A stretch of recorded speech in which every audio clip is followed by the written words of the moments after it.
Shalom kasih Kristus, salam waktunya mengalami terobosan.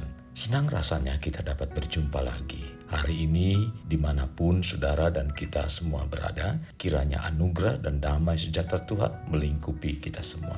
Mari melekat dalam Tuhan melalui renungan hari ini, agar firman yang kita terima mengarahkan hidup kita untuk tetap meninggikan dan memuliakan Tuhan. Kita berdoa. Bapa Surgawi, biarlah hari ini kami terus diisi dengan kebenaran firman-Mu. Dan Tuhan terus berbicara melalui renungan hari ini agar semua ini merupakan isi hati dan kerinduan-Mu untuk membentuk iman percaya kami semakin dewasa di dalam Engkau.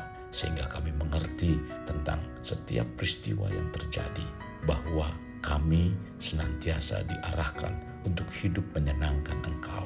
Bahkan terus menjadi pribadi-pribadi yang berbuah bagi hormat kemuliaan nama-Mu Tuhan.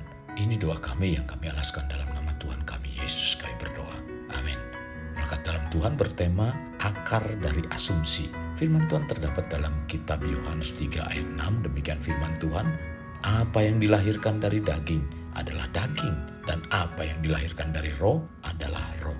Manusia yang menghadapi zaman yang terus berevolusi, maka dalam diri manusia itu sendiri tanpa disadari menjadi makhluk yang berevolusi, sehingga membuat pikiran manusia menjadi semakin kompleks dan membawa dirinya menjadi sumber masalah terbesar di bumi.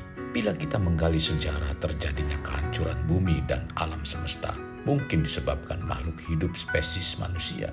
Karena manusia adalah makhluk hidup satu-satunya yang berpotensi membawa kerusakan terbesar di bumi. Mengapa saya mengatakan bahwa manusia adalah makhluk hidup yang menyebabkan terjadinya kehancuran di bumi?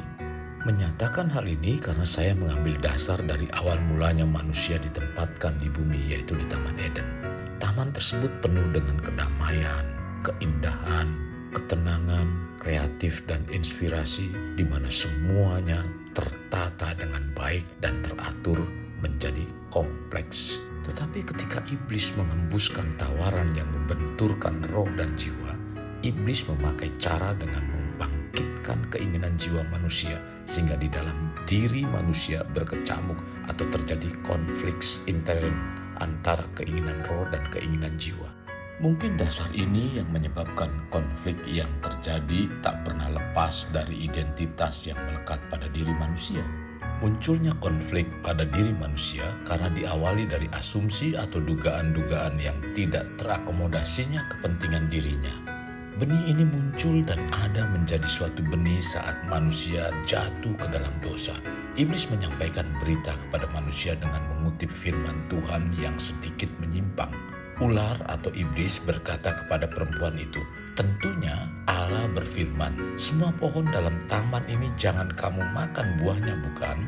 Tercatat dalam Kejadian 3 ayat 1. Perempuan atau Hawa tahu apa yang Tuhan firmankan sehingga menjawab. Lalu saut perempuan itu kepada ular itu, buah pohon-pohonan dalam taman ini boleh kami makan. Tetapi tentang buah pohon yang ada di tengah-tengah taman, Allah berfirman, jangan kamu makan atau raba buah itu, nanti kamu mati. Tercatat dalam kitab Kejadian 3 ayat 2 sampai dengan 3. Percakapan yang dilakukan iblis mengandung motif ingin mengambil alih kekuasaan yang Tuhan berikan pada manusia dengan cara agar manusia memiliki asumsi terlebih dahulu, lalu memunculkan keinginan daging dan jiwa, di mana kedua keinginan tersebut bersatu untuk melawan keinginan roh yang telah menerima perintah Tuhan agar jangan menyentuh atau meraba bahkan memakan buah tersebut. Keinginan daging dan keinginan jiwa bersatu sehingga muncullah asumsi mengapa buah dari pohon yang indah dan baik tidak boleh dimakan. Manusia mulai berasumsi lagi bahwa dirinya akan lebih baik lagi bila mengetahui hal yang baik dan yang jahat. Bukankah itu sama seperti Allah?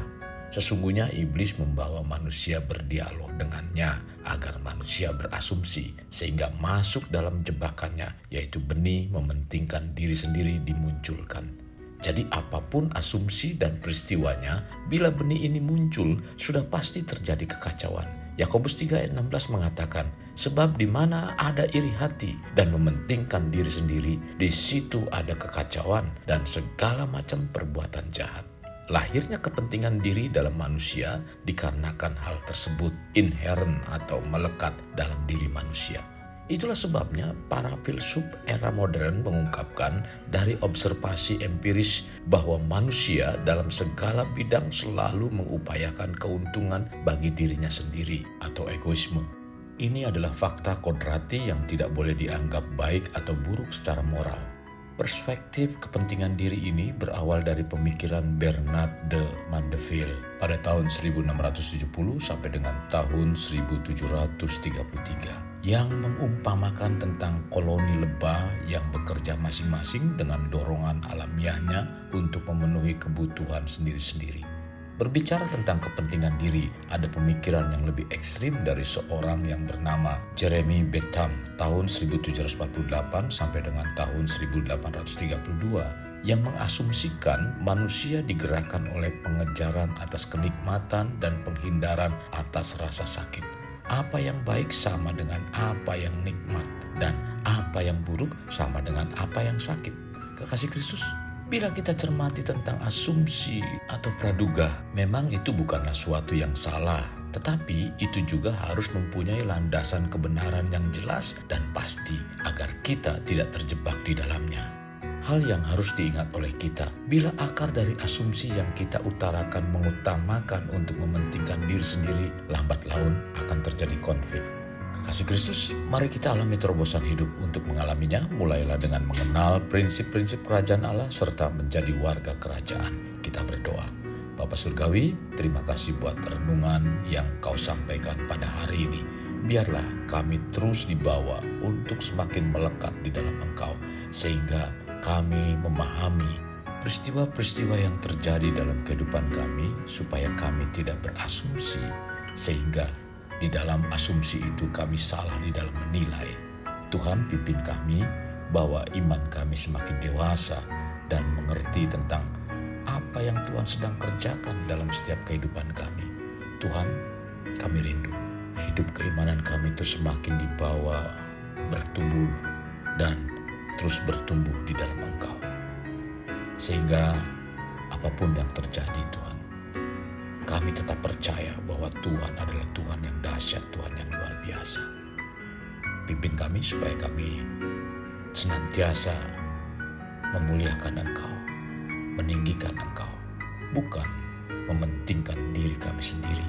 Karena ketika kami mementingkan diri kami sendiri, akan muncul segala kekacauan yang terjadi.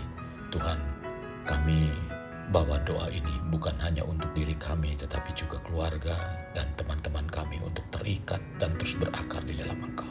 Ini yang menjadi kerinduan dan doa kami. Dalam nama Tuhan Yesus kami berdoa. Amin. Kekasih Kristus, mari kita kedahkan kedua tangan kita. Terimalah anugerah berkat dari Allah Bapa, kasih sayang daripada Yesus Kristus, dan persekutuan dengan Roh Kudus yang mencurahkan berkat secara rohani, berkat secara jasmani, dan berkat secara ekonomi, di mana berkat Abraham, berkat Ishak, berkat Yakub dicurahkan dan dilimpahkan dari saat sekarang sampai Maranatha tiba, dalam nama Tuhan Yesus. Amin. Sampai jumpa di renungan berikutnya. Tuhan Yesus memberkati. Jangan lupa like, share, dan subscribe.